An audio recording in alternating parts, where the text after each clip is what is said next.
So a quick rundown of today's events.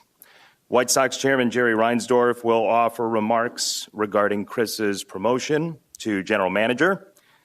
And Chris then will offer his opening remarks and then field any questions that you may have.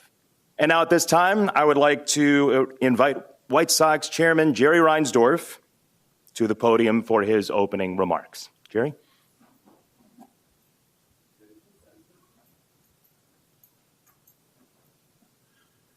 Well, thank you very much for being here. I just have two comments I want to make before we get to Chris. First of all, this has been my 43rd year in baseball. It's the worst year I ever suffered through. It's been a horrible experience. I feel awful. I know how our fans feel, and we're going to put this behind us, and we're going to go forward and get better. But this has really been a nightmare. Now, turning our attention to the main order of business today, Chris Getz. I first became familiar with Chris when he became the farm director for the White Sox, and over the early years, I became tremendously impressed with the job that he had done or was doing as the farm director. For the first time in all the years that I've been associated with the White Sox, I had a farm director who was doing what I wanted.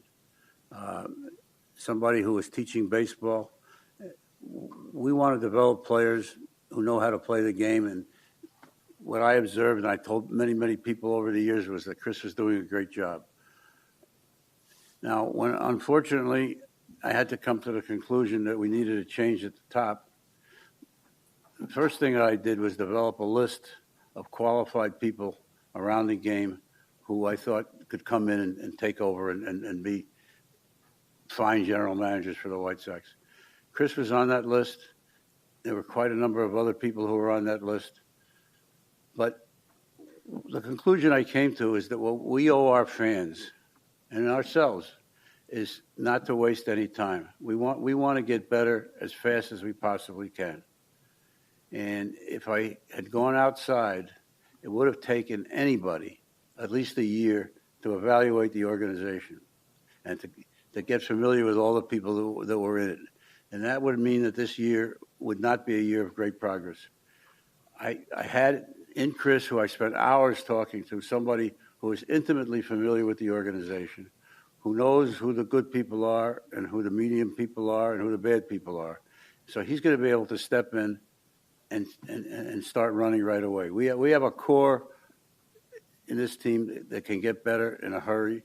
We can improve in a hurry. And Chris can start to do the things he wants to do right away. If I'd brought somebody in from the outside, just to repeat, it would have taken a year. I could have brought Brand Tricky back, and it would have taken him a year to evaluate the organization. So even though I had a list of outside people who I felt could do the job, I also had a list of one among the inside people who I felt could do the job as well as anybody I was going to interview. I didn't have to interview these people because I knew them all.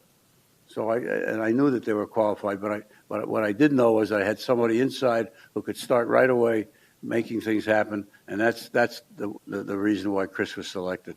So now Chris will come up and he'll have some introductory comments, and you could ask him questions, and I'm going to sit and I'm going to listen to to Chris. This day is about Chris. I'm not going to take any questions. Thank you.